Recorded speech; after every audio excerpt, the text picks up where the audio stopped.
मस्त मालवणी किचनमध्ये तुमचं स्वागत आहे। आज आपण बनवणार आहोत भरलेली वांगी। चला तर मग बघूया आपण भरलेली वांगी कशी बनवायची ती। तर चला आपण बघूया कसं बनवायचं ते। तर पहिलं हे बघा, हे मी काढून घेते। अगर वांगी चांगली स्वच्छ असेल आणि हे नाही काढलं तरी चालेल, पण मी हे काढून घेते, मला आवडत नाही म्हणून। ते बघा, हा देठ मी ठेवणार आहे।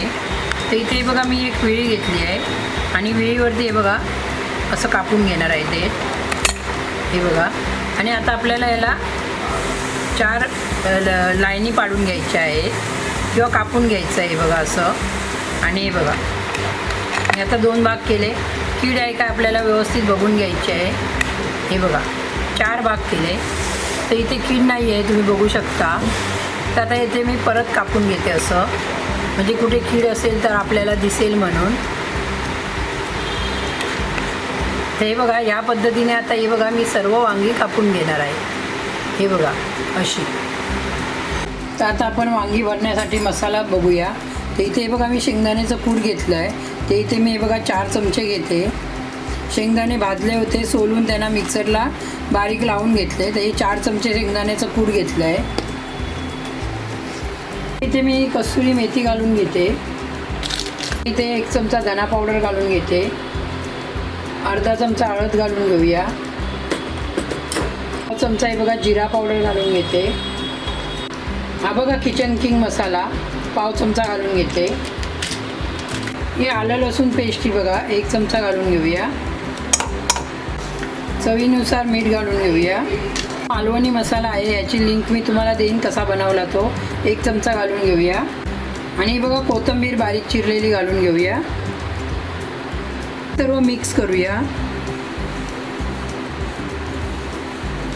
यामध्ये तुम्हाला आवडत असेल तर आमचूर पावडरचा वापर करू शकता। मी आमचूर पावडर नाही टाकली आहे, का तर त्यामुळे आपल्याला वात अगर असेल तर आमचूर पावडरचा वापर करायचा नाही आहे। आंबट खाल्ल्यामुळे वात चाळवतो, तर मला वाताचा प्रॉब्लेम आहे, ढोपरं वगैरे दुखतात, त्यामुळे मी वापर करत नाही। तुम्हाला अगर वाताचा वगैरे काही प्रॉब्लेम नसेल तर 1 चमचा आमचूर पावडरचा किंवा चिंचेचा वापर करू शकता। आता हे बघा थोडंसं 2 चमचे पाणी घालून घेते आणि एकदम व्यवस्थित भिजवून घेऊया, किंवा हे बघा असं मिक्स करून घेऊया। तर हा बघा मसाला सर्व मी मिक्स करून घेतला आहे। यामध्ये मी 4 चमचे छोटं पाणी वापर केला पाण्याचा। मला वांगी भरायची आहेत, तर ही सर्व वांगी मी पाण्यात घालून ठेवली होती, हे बघा। तर ही आता आपण भरून घेऊया। ह्यातलं बघा 1 वांगं घ्यायचं आहे आणि आपल्याला असं व्यवस्थित पाणी काढून घ्यायचं आहे। आणि हे मी साईडला ठेवून देते, बघा। आणि जो आपण हा मसाला बनवला आहे तो मसाला त्यामध्ये व्यवस्थित भरून घेऊया आपण, हे बघा। हे शेंगदाणे घालून वांगं आपलं भरलेलंच खूप छान लागतं। एक वेळा नक्कीच करून बघा तुम्ही, हे बघा। वांग्याचे खूप प्रकार आहेत वेगवेगळे, ते बघा छानपैकी असं आपण भरून वांगं तयार झालेलं आहे, बघा। तर आता हे साईडला ठेवून देऊया आणि याच पद्धतीने सर्व वांगी भरून घेऊया। तर तुम्ही बघू शकता, हे बघा मी इथे कढई घेतली आहे आणि त्यामध्ये हे बघा मी 3 पळी तेल घालून घेणार आहे, कारण मला तेलामध्ये जसं परतवून करायचं आहे व्यवस्थित। ते बघा मी 3 पळी तेलाचा वापर करते, तुम्हाला कमी तेल वापरलं तरी चालेल तुम्ही। कांदा घेतला आहे, 1 टोमॅटो घेतला आहे आणि कढीपत्त्याची पानं घेतली आहे। पहिला मी कांदा घालून घेते आहे, बघा।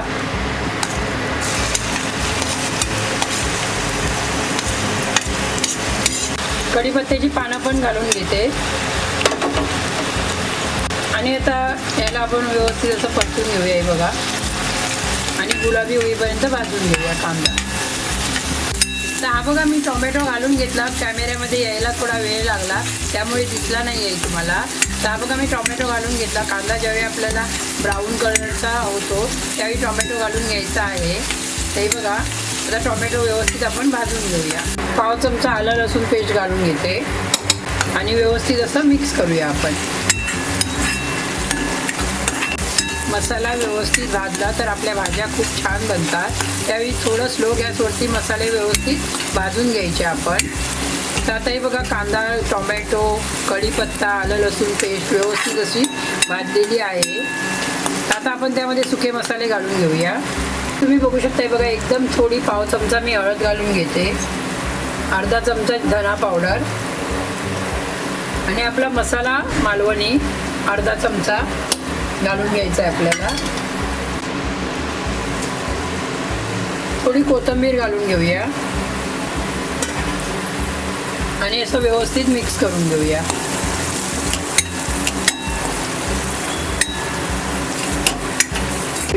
तर तुम्ही बघू शकता हा बघा आपला मसाला तयार झालेला आहे. त्यामध्ये बघा मी 2 चमचे पाणी घालून घेते. जास्त पाण्याचा वापर करायचा नाही आपल्याला. आणि मी याला 5 मिनटं असं शिजून घेणार आहे. एकदम स्लो गॅसवरतीच आपल्याला 5 मिनटं शिजून घ्यायचं आहे. तर तुम्ही बघू शकता बघा 5 मिनटं झालेली आहेत आणि मसाला आपला व्यवस्थित तयार झालेला आहे. आता आपण त्यामध्ये वांगी सर्व लावून घेऊया. तर हे बघा वांगी आपल्याला अशी व्यवस्थित लावून घ्यायची आहेत. तुम्ही बघू शकता बघा वांगी व्यवस्थित अशी लावून घेतली आहे. आता यावर मी झाकण ठेवून घेणार आहे हे बघा. आणि त्यावरती झाकण्यावरती मी हे बघा पाणी घालून घेणार आहे. असं केल्यामुळे वांगं आपलं वरून पण शिजणार आणि खालून पण शिजणार. त्यावेळी असं करायचं आपण. तर तुम्ही बघू शकता बघा 5 मिनटं झालेले आहेत. आता आपण हळूचे झाकण काढून घ्यायचं आहे आपल्याला पक्कडने. हे बघा बिना पाण्याचं आपण पहिलंच मसाल्यामध्ये 2 चमचे पाणी टाकलं होतं. तर हे बघा वांगं मस्तपैकी असं एका साईडने शिजून तयार आहे. तर आता आपण असं परतून घेऊया. हे बघा एक एक वांगं करून असं परतून घ्यायचं आहे आपल्याला. हे बघा व्यवस्थित. हे बघा तर तुम्ही बघू शकता हे बघा वांगी मी सर्व परतून घेतली आहे. आता आपण तसंच परत झाकण लावून त्यांना 5 मिनटं शिजून घेऊया दोन्ही बाजूने व्यवस्थित. हे बघा तर तुम्ही बघू शकता हे बघा 5 मिनटं झालेली आहेत आणि हे पाणी मी ओतून टाकते आता. आणि हे बघा वांगी मस्तपैकी असे बघा परत पाणी सुटलं त्यांना. जर तुम्हाला पाणी कमी म्हणजे वांगं आपलं करपत असेल तर 1 चमचा पाण्याचा वापर केला तरी चालेल. मी पहिलंच पाण्याचा वापर केला होता आणि वरती पाणी ठेवलं होतं झाकण्यावरती. त्यामुळे पाणी सुटतं झाकण्यावर पाणी ठेवलं की. तर हे बघा पाणी सुटलं होतं व्यवस्थित.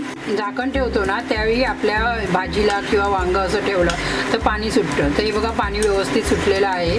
आणि जर तुम्हाला वाटत असेल वांगं करपतं तर तुम्ही त्यामध्ये 2 चमचे पाण्याचा वापर करा, जास्त करू नका. तर हे बघा दोन्ही साईडने आपली वांगी छानपैकी अशी शिजून तयार झालेली आहे. आणि तुम्ही बघू शकता हे बघा ही माझी रेसिपी तुम्हाला आवडली असेल तर माझ्या चॅनलला सबस्क्राईब करा, लाईक करा, जास्तीत जास्त शेअर करा. धन्यवाद.